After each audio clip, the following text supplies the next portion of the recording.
Hey friends, thanks so much for tuning in online. We are continuing our summer-long party all about joy. Yep, and when we have the kind of joy that only comes from Jesus, we can also help others to have joy. We're gonna hear more about that in just a minute, but before we get there, let's stand on up to our feet wherever we are and let's worship together.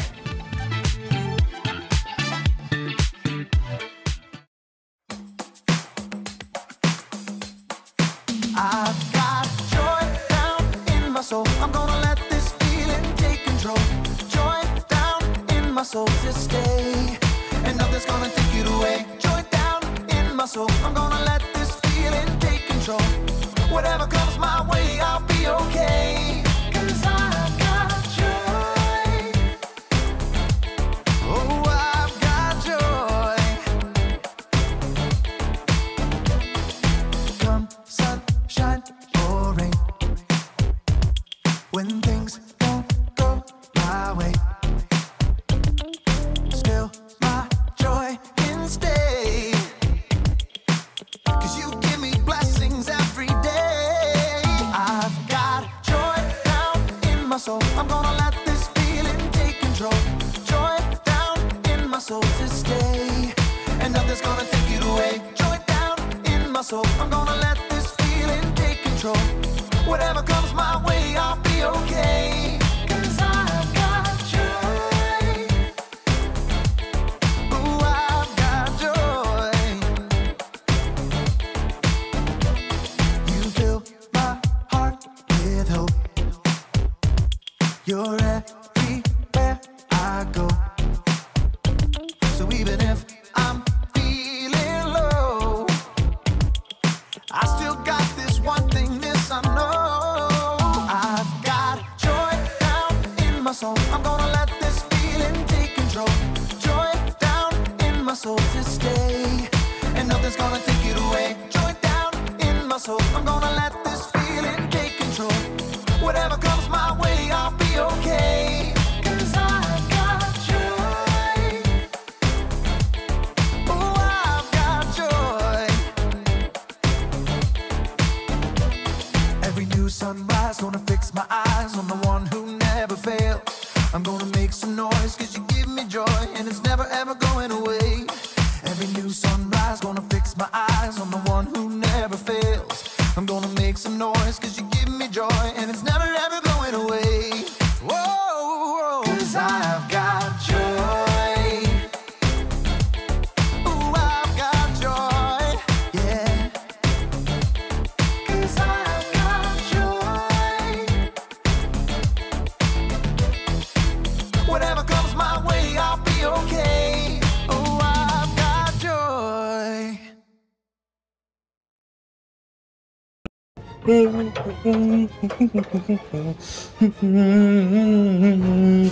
Oh, hey! Welcome to Story Lab. Hey, welcome to Story Lab. This week we're talking about joy while we take a look at the best way to love others well.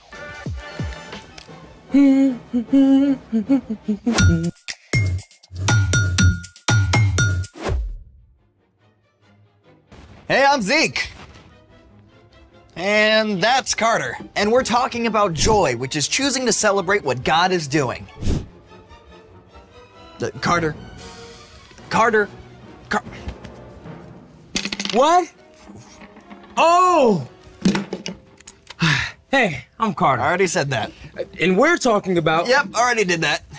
Sorry, I just got a little carried away. You wanna let us in on your tunes? Sure thing. Ooh. What is this? Tchaikovsky's 1812 Overture. Oh, I didn't know classical music was your jam. Yeah, well, this piece uses live cannons. Wait, what? Hold the bus! Live cannons? The composer Tchaikovsky wrote this piece of music to celebrate a victory in battle. The orchestra actually used cannon blasts as part of the music, and churches rang their bells too. That's insane! I gotta hear it again.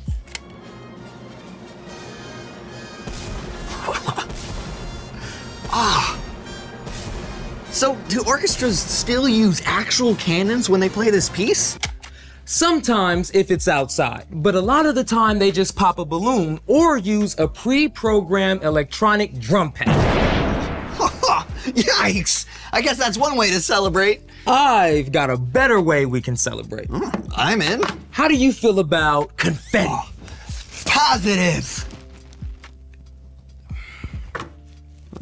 Well, that was positively underwhelming. You can't just toss confetti, you have to launch it. Ah, I see where this is going. Let's make it. You only need a few basic supplies to make a confetti launcher. AKA confetti cannon. We've got a plastic syringe, tubing, construction paper, tape, and lots of confetti. Step 1, cut a square piece of construction paper and cut a curve on one end. Then roll it into a funnel shape so the narrow end can just fit over the plastic tubing. Tape the funnel securely.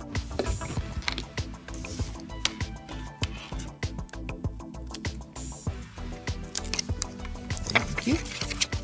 Step 2, put the funnel over the end of the plastic tubing and tape it in place. You want to make sure that the seal is airtight. Okay, whew, ready for confetti? Oh, hey, that rhymes. Ready for confetti with a Yeti who likes spaghetti? Yes, ready. All right.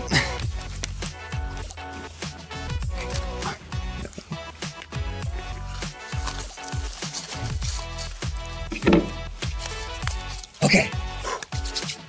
Confetti at the ready. Then cue the music. Here goes.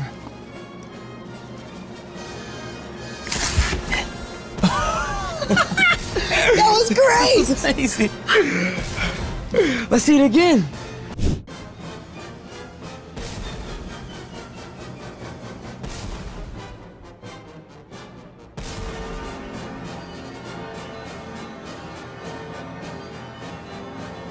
When the plunger is pressed, it compresses air inside the syringe. The compressed air is forced out of the syringe and through the plastic tubing, releasing the confetti. This is way cool. Can we share this with someone else? Speaking of sharing, it's time for The story before the story. Today we're in the book of Romans, the 6th book of the New Testament. Romans is a letter written by the Apostle Paul to the believers in, you guessed it, Rome. Paul had never met these Jesus followers, but he prayed for them often and hoped to visit soon. In this letter, written while Paul was in Corinth, he encourages the believers. He clearly lays out God's grace in sending Jesus to set us free. Because of what Jesus has done for us, we can show God's love to others. Which is where our story starts. Take it away. Hey everyone, I'm Brian. The Apostle Paul traveled all over, sharing the good news about Jesus. Now, Paul covered a lot of ground, but still, he couldn't be everywhere all at once. So, when Paul started hearing about the believers in Rome, he sat down and wrote them an epic letter. I, Paul, am writing this letter. I serve Christ Jesus. I've been appointed to be an apostle. God set me apart to tell others his good news. Paul went on to detail how those who follow Jesus are set free from sin, from the wrong things they've done. And because of that, their lives can begin to look different. Don't live the way this world lives. Let your way of thinking be completely changed. And as we follow Jesus, God begins to change the way we think. And it starts to play out in how we treat the people around us. Love one another deeply. Honor others more than yourselves. Then Paul got down to the nitty-gritty, what loving others can really look like. Be joyful with those who are joyful. Be sad with those who are sad. Short and simple, right? But let's take a closer look. Be joyful with those who are joyful. Be sad with those who are sad. There's a big word that relates to both of these things. Empathy. Empathy means that you are aware of how someone else is feeling, and you can imagine what it might be like to be in their position. Another way to say this is putting yourself in someone else's shoes. Okay, that doesn't mean actually putting on someone else's shoes, but you can use your imagination to think about how you would feel if what happened to them happened to you. It can help you be a really good friend. When Paul told us to be joyful with those who are joyful and sad with those who are sad, he simply meant we can love others well by showing empathy. But that's not always easy. I mean, maybe your friend is really excited about their math grade, even though it doesn't seem like a big deal to you. You can think about how hard your friend worked to get that grade and share the excitement with them. You totally rocked that test. Sometimes it means celebrating someone even if they got something you didn't. It might be that your big brother got picked for the traveling team and you didn't. I mean, that is hard, right? Of course you're disappointed, but instead of dragging your brother down, you can still congratulate your brother and choose to be happy for him, even while you're still sad for yourself. Way to go. You totally deserve this. Now let's look at the flip side. Be sad with those who are sad. Now, honestly, when a friend is sad or upset, it can feel uncomfortable. I mean, you just want them to be happy again. But sometimes the very best thing you can do is just be with them and let them know that you see how they feel. I'm really sorry this happened to you. I'd be sad too. In fact, sometimes people need somebody to be sad with them for a while so that they're able to be happy again later. Having empathy is not always easy, but it is a skill that you can learn. Start by paying attention to your friends' faces. If they're looking up or looking down, if they seem nervous or excited or bummed out. Reading and watching stories about people who are different from you is also a great way to practice putting yourself in somebody else's place. The more you learn to put yourself in someone else's shoes, the more you'll be able to show God's love to others, as Paul encouraged the Romans. Be joyful with those who are joyful. Be sad with those who are sad. The end. Whew. Paul left us with some pretty big shoes to fill. Shoes, huh? I see what you did there. I just love that we get to use our imaginations to put ourselves in someone else's place. Yeah, creativity, empathy, and joy, all in one. So, what's our part in the story? Our job is super simple. Practice empathy. Practice celebrating when someone you know is happy. And practice listening and being present when they're sad. If your friend makes it to the top of the rock climbing wall or decorates their first cake, cheer them on. Make a big deal of it. But if they just scraped their knee or found out they have to move away, you should be there with them just to be sad with them. Sometimes just being present with someone is the best thing you can do. That's absolutely right. Choosing to be with somebody in their sadness might even help them to be able to find joy, even if it's not right away. If empathy doesn't feel easy, ask God for help. Because empathy is God's idea. Exactly. And when we follow Jesus, we can learn to see and respond to others like Jesus. See you next time. So, here's the thing. You can help others find joy. And confetti is a great way to start. So, I supersized the cannon. You ready? I'm ready. Okay. 3, 2, 1. Look at it! It's everywhere! I feel the joy, bro.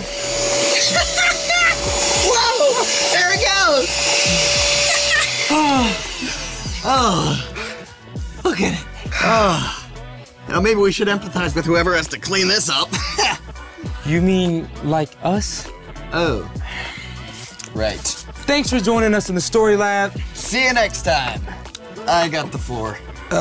I'm gonna go to the bathroom right quick. I'll be right back. Okay.